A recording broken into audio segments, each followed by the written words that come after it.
500 वर्षों के बाद हमारा इंतजार समाप्त हो। 500 साल तक ये हमारे पूर्वज संघर्ष करते रहे, बलिदान देते रहे और कभी भी निराश नहीं हुए। हमारे पूर्वजों को पता था कभी न कोई बेटा पैदा होगा, कभी तो कोई बेटा पैदा होगा। जो 500 साल के इंतजार को परिपूर्ण करके भगवान राम मंदिर और साथियों, इंतजार सिर्फ राम जी का ही थोड़ा था, सीता मैया का भी तो था और हमारा मिथिला के भी तो था। हम अपने जीवन काल में ये शुभ समय देख रहे हैं। एक विश्वकर्मा भक्त नीचे को पीछे लोग देख नहीं पाते, मैंने आपको दे दिया, सुखी रहो।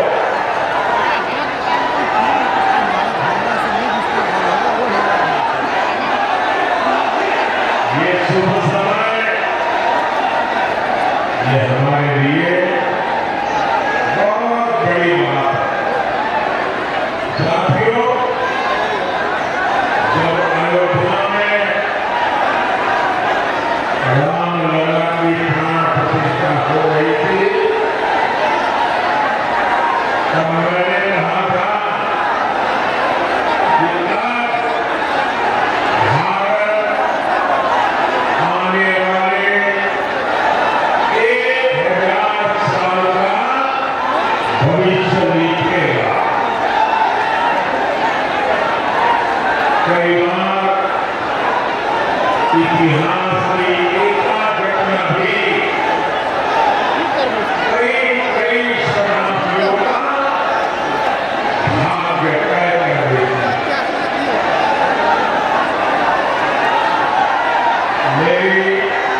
मेरी आप सबसे प्रार्थना है, एक जगह छोटी पड़ गई है, मैं जानता हूं आपको तकलीफ हो रही है, हो सकता है आप मुझे देख न पाते हो, लेकिन उसके लिए हमें क्षमा करें।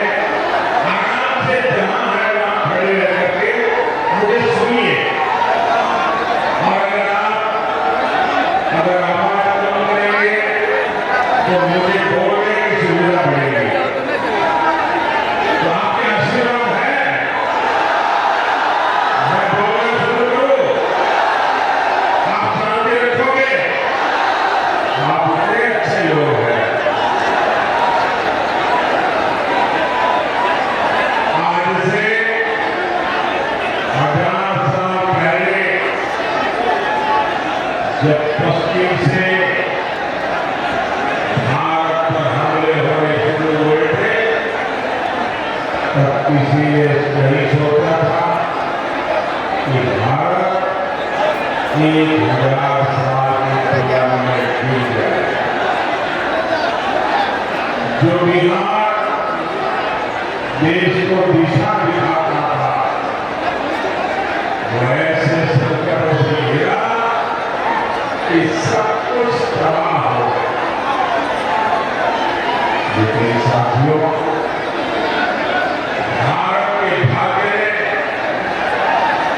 आज एक बार फिर करवट ली है।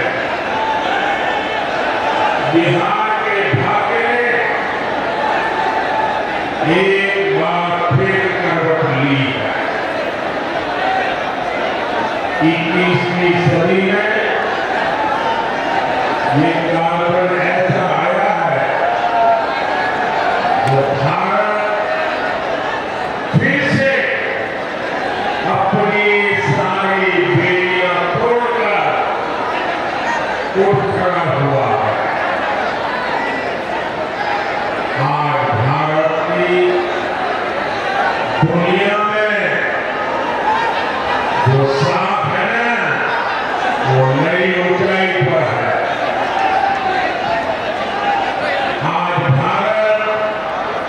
चांद पर पहुंच गया है जहां कोई नहीं पहुंचा। 10 साल पहले हम दुनिया की 11वें नंबर की अर्थव्यवस्था, सिर्फ 10 साल में हम दुनिया की 5वें नंबर की अर्थव्यवस्था बन चुके हैं।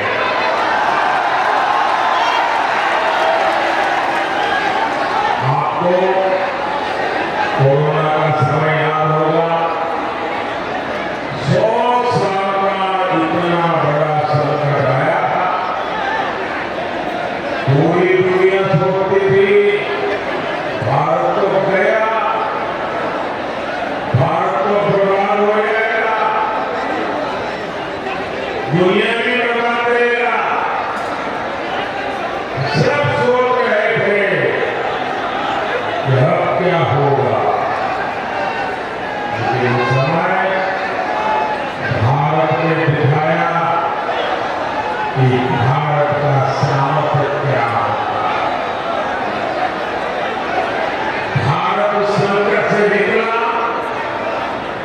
दुनिया को बेकार दिखाई, लेकिन साथियों आप बहुत ज्यादा सटे में क्या खोलेगा। उस इतने बड़े संकट में बिहार के लोगों के साथ कांग्रेस और इंडी गठबंधन वालों ने जो किया वो मैं कभी नहीं भूल सकता। दिल्ली में इंडी गठबंधन की सरकार थी, महाराष्ट्र में इंडी गठबंधन की सरकार थी, और इन लोगों ने बिहार के लोगों को उस संकट काल में वहां से साजिश करके भगा दिया, वापस भेज दिया था।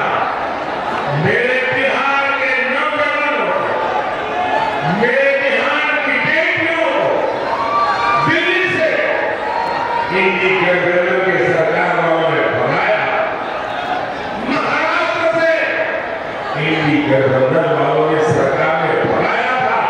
मैं जरा बिहार के नौजवानों को पूछना चाहता, जिन्होंने आपके साथ ये जुल्म किया, क्या उन्हें माफ करेंगे? क्या इस चुनाव में हिस्सा पूछा करेंगे? नहीं करेंगे? बिहार के लोगों को बसों में बिठाया गया और बीच रास्ते छोड़ दिया गया, और आज यही गठबंधन के लोग आपसे वोट मांगने आ रहे हैं। क्या आप इंडी गठबंधन का इतना बड़ा गुनाह माफ करेंगे? क्या माफ करेंगे? क्या माफ करेंगे? क्या भाइयों बहनों, मैंने इस चुनाव में अगले 5 साल के लिए विकास का रोडमैप दिया। मैंने 25 साल का विजन देश के सामने रखा, लेकिन ये भी जरूरी है हम अतीत का भी ध्यान रखें। जैसे शहजादे दिल्ली में है, वैसे ही एक शहजादे पटना में भी है। एक शहजादे ने बचपन से पूरे देश को, और दूसरे शहजादे ने पूरे बिहार को अपनी जागीर समझा है। इन दोनों शहजादों के रिपोर्ट कार्ड एक जैसे ही है। इनके रिपोर्ट कार्ड में सिवाय घोटालों और बेलगाम कानून व्यवस्था के सिवाय कुछ भी नहीं है। याद कीजिए कैसे बिहार में अपहरण उद्योग चल रहा था,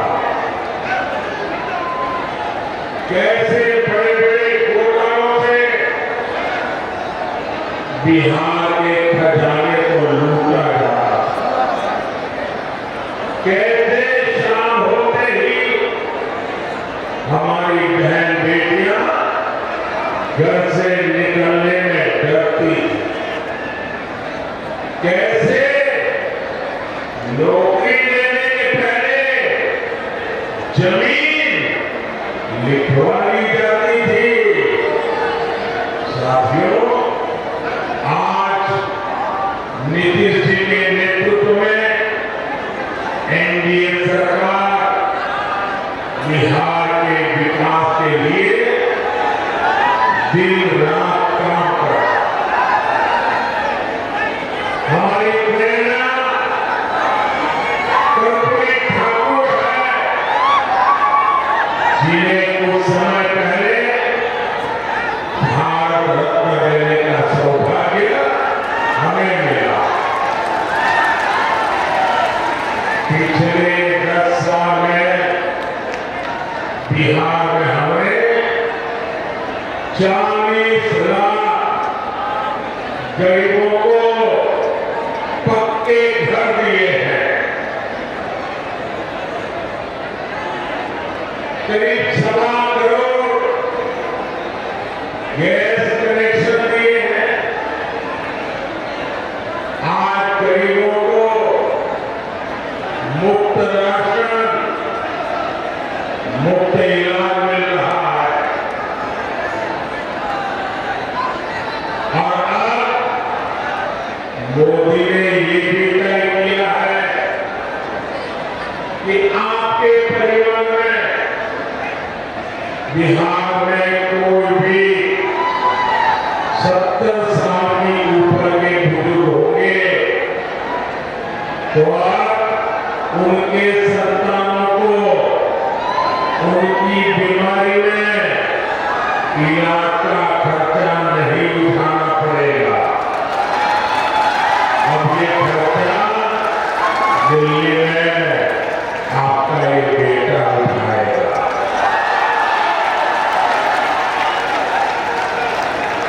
70 साल के ऊपर के हर बुजुर्ग को 5 लाख रुपए का मुफ्त इलाज मिलेगा। मेरे बिहार के साथियों, मेरे दरभंगा के साथियों, मेरा एक काम करोगे? जरा हाथ पकड़ के बताइए, करोगे? पक्का करोगे?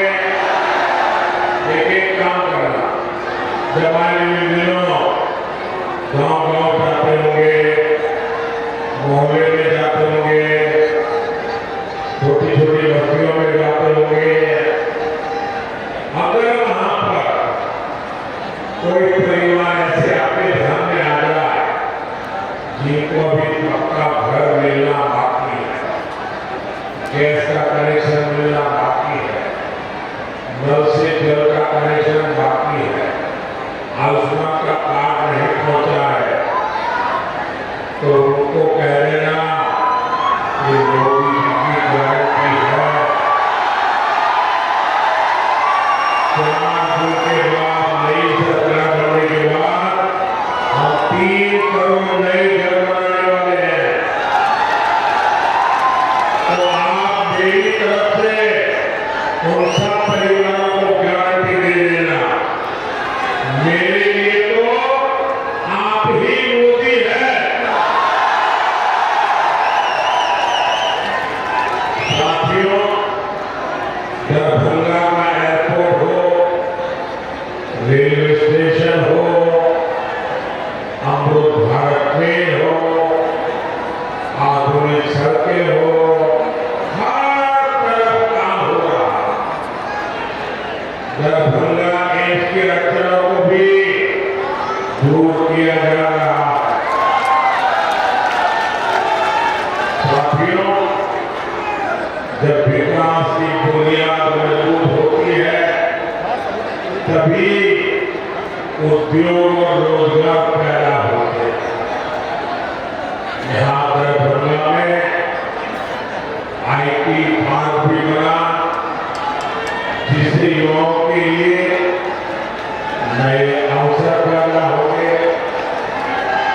मिथिला में मखाना, लीची और आम खूब होता है। अच्छी सड़कों और इंफ्रास्ट्रक्चर से इसका एक्सपोर्ट दुनिया भर में बढ़ेगा। यहाँ के मखाने को दुनिया तक पहुंचाने के लिए हमारी सरकार ने मखाने को जीआई टैग दिया है। साथियों, हमने बिहार में महिला स्वयं सहायता समूह को 42,000 करोड़ रुपए की सहायता बैंकों से दी है। 42,000 करोड़ रुपया। दरभंगा, मधुबनी में 11 लाख महिलाएं इन समूहों से जुड़ी है। दरभंगा में इन बहनों ने शिल्प ग्राम की शुरुआत भी की और आपकी मधुबनी की पेंटिंग का प्रचार तो खुद मोदी पूरी दुनिया में करता है। आज आगे बढ़ती हमारी बहनों की ये खुशी यही मोदी को मेहनत करने का हौसला देती है। साथियों, आपको पता है कि संविधान में लंबी चर्चा के बाद हमारा संविधान बना। तभी मुद्दे पर सबसे ज्यादा चर्चा हुई। बाबा साहब अम्बेडकर थे, डॉक्टर राजेंद्र बाबू थे, देश के बड़े बड़े विद्वान थे और संविधान में धर्म के आधार पर आरक्षण देना कि नहीं देना, इस पर गंभीर चर्चा हुई और बाबा साहब के नेतृत्व में संविधान सभा ने 75 साल पहले तय किया कि हमारे देश में धर्म के आधार पर आरक्षण नहीं दे सकते, देश को फिर से नहीं बांट सकते। बाबा साहब अम्बेडकर ने इसके विषय में खुले आम वकालत की कि धर्म के आधार पर आरक्षण नहीं होगा। इतना ही नहीं, पंडित नेहरू ने भी धर्म के आधार पर आरक्षण का विरोध किया। लेकिन अब जब हमारे गरीब एससी, एसटी, ओबीसी का कांग्रेस से मुंह बंद हो गया है, तो कांग्रेस नेहरू जी की भावना के खिलाफ जा रही है। बाबा साहब अम्बेडकर के पीठ में छुरा ठोक रही है, संविधान को तोड़ने मरोड़ने लगी है।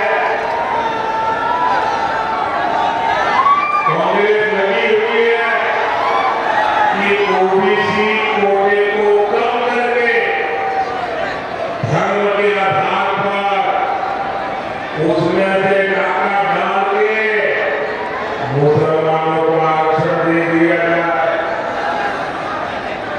दलितों के आरक्षण में से डाका डालो, आदिवासियों के आरक्षण में से डाका डालो और कांग्रेस की साजिश में आरजेडी भी कंधे से कंधा मिलाकर चल रही है। 2007 में बिहार के शहजादे के पिताजी ने मुस्लिमों को ये आरक्षण में से निकाल करके कोटा देने की बात कही।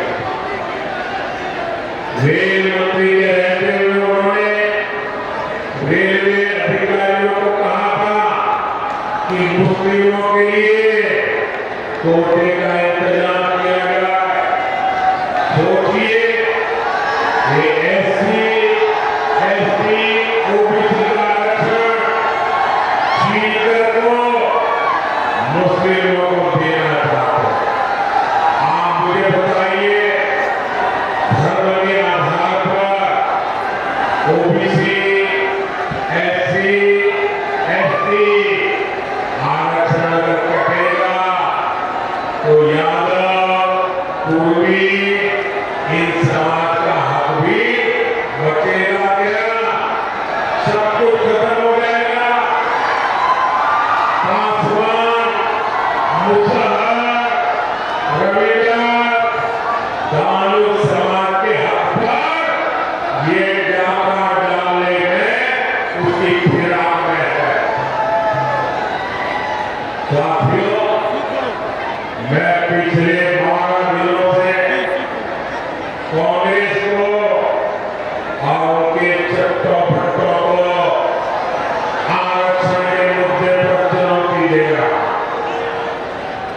मैंने उनसे कहा है, मैंने लिखित में मांगा है कि इंडी गठबंधन धर्म के आधार पर एससी, एसटी, ओबीसी का आरक्षण छीन करके मुसलमानों को नहीं देगा। धर्म के आधार पर आरक्षण के लिए संविधान के साथ खिलवाड़ नहीं करेंगे, लेकिन इनके पेट में पाप है। 12 दिन से मैं मांग कर रहा हूं, ये चुप बैठे हैं। साथियों, मैं आपको विश्वास दिलाता हूं,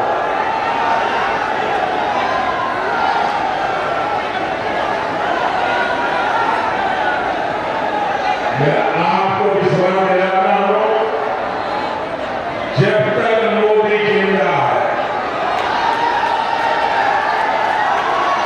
जब तक मोदी जिंदा है, एससी, एसटी, ओबीसी के आरक्षण पर कभी भी मैं खिलवाड़ नहीं करने दूंगा। साथियों, मैंने जब से कांग्रेस, आरजेडी के इरादों को बेनकाब किया है, ये लोग बौखला गए हैं। अब आरजेडी ने ये गिनना शुरू कर दिया है कि सेना में कौन हिंदू है, कौन मुसलमान है, यही इनका असली चेहरा है। ये लोग समाज को बांटने के लिए, देश की एकता तोड़ने के लिए कुछ भी कर सकते हैं। मां भारती की रक्षा के लिए जो सीने पर गोली खाता है, वो पहले भारतीय होता है।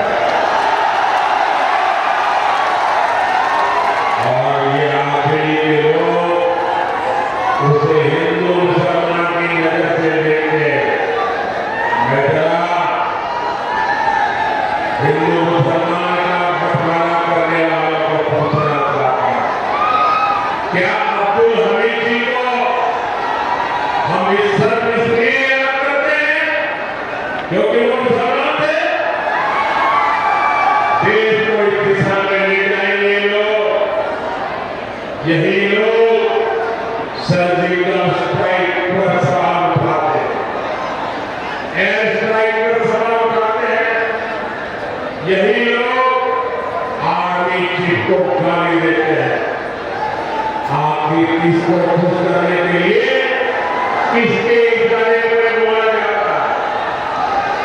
देश सब देख रहा है, जनता है, सब कुछ जानती है।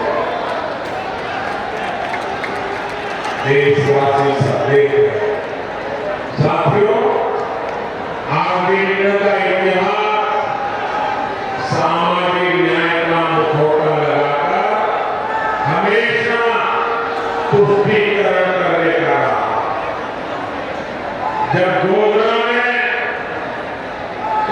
सेवकों को जिंदा जलाया गया था,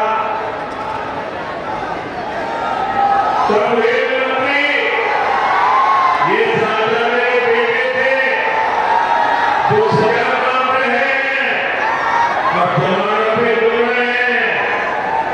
उन्होंने दोषियों को बचाने के लिए सुप्रीम कोर्ट के एक जज की कमेटी बनाई, बेल राजी कमेटी, जो कि बेल का नाम था ना, और इसलिए उन्होंने बेल राजी कमेटी बनाई।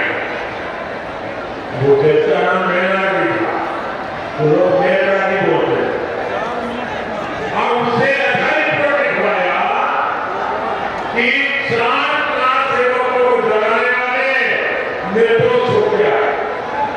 लेकिन ये रेल मंत्री जो अभी जेल में जिंदगी गुजारने के लिए मजबूर है, जमानत पे घूम रहे हैं, अदालत ने उनके रिपोर्ट को पूरे कपड़े में फेंक दिया। अब उनसे कुछ सजा सुनाई, फांसी तक की सजा हो गई। पूरी दुनिया को पता था कि कहां सेवकों को जिंदा जलाया गया, लेकिन तब फर्जी जांच रिपोर्ट बनवाकर कहां सेवकों पर ही दोष लड़ने की साजिश रची गई। यही इनका इतिहास, यही इनकी सच्चाई। साथियों, हमें बिहार को लालटेन के दौर में वापिस नहीं जाने देना। अभी आपको पता होगा, ये सरकार दिल्ली वाले एक नई बात लेके आए हैं। आप मुझे बताइए भाई बहनों, हमारे परिवार में जो माता पिता होते हैं, वो मेहनत करके कुछ न कुछ बचत करते हैं, नहीं करते हैं? कुछ न कुछ बचाते हैं, उनके मन में रहता है एक छोटा सा घर बना दो, बच्चों को काम आ जाएगा, एक छोटी सी गाड़ी ला दो, बच्चों को काम आएगी, खेत खरीद के रखो, बच्चों को काम आएगा। हर माँ बाप के मन में एक इच्छा रहती है कि वो अपने मरने के बाद बच्चों को कुछ न कुछ देकर के जाए। हर माँ बाप की इच्छा रहती है। अब एक कांग्रेस ऐसा कानून बनाना चाहती है कि दिल्ली में उनकी सरकार बनेगी तो आपके माँ बाप ने जो कमाया है वो अब आपको नहीं मिलेगा। आपके पिताजी अपना 10 एकड़ का खेत होगा तो आपको नहीं दे पाएंगे, 2 घर है तो नहीं दे पाएंगे। आधा ये इनकी सरकार छीन लेगी, 55% विरासत पर टैक्स लगाने का ये फतवा लेकर के आना चाहते हैं। क्या आपकी मेहनत की कमाई किसी सरकार को लूटने देंगे? किसी सरकार को लूटने देंगे? ये कांग्रेस वालों को लूटने देंगे? ये आरजेडी वालों को लूटने देंगे?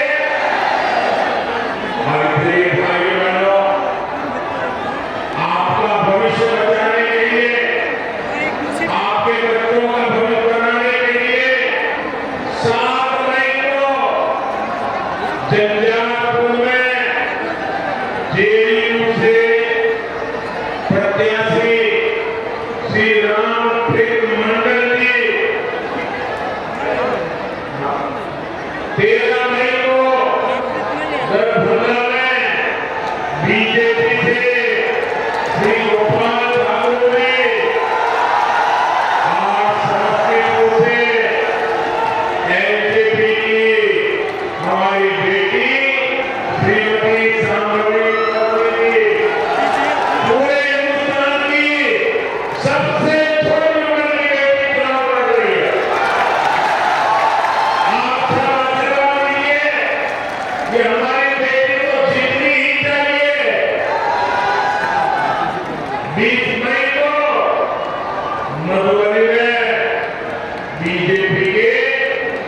श्री अशोक कुमार यादव जी को कि हमारे सभी साथियों को हमारी संख्या में वोट दीजिए। और जब आप उनको वोट देंगे ना तो ये वोट सीधा सीधा मोदी के खाते में जाएगा। मोदी को मजबूती मिलेगी और मोदी मजबूती से आपकी 5 साल और सेवा करेगा। तो